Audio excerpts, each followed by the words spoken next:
আমাদের সকল শিল্পীবৃন্দ এবং আমার সহকর্মী, যিনি একজন সফল হিরো, প্রযোজক, পরিচালক।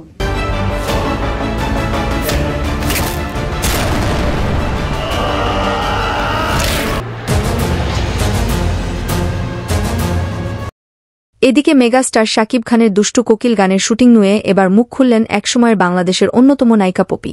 পপি সোশ্যাল মিডিয়ায় বলেন, শাকিবের তুফান আমি দেখেছি, কিন্তু আমার কাছে তুফান বেশ ভালো লেগেছে তা বলবো না।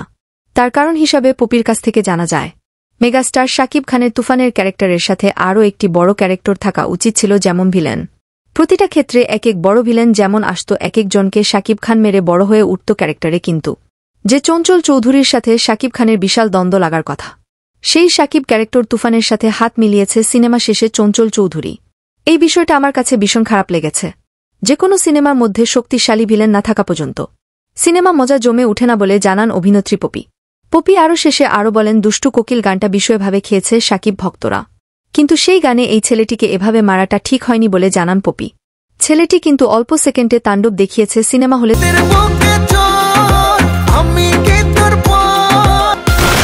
তুফানের পরের পাঠে আমরা রায়হান রাফির কাছে এই ছেলেটির পারফরমেন্স দেখতে চাই বলে করজোরে দাবি জানিয়েছেন পপি।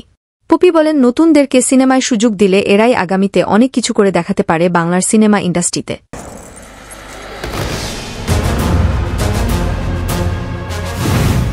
এই বলে অভিনেত্রী পপি তার কথা শেষ করেন।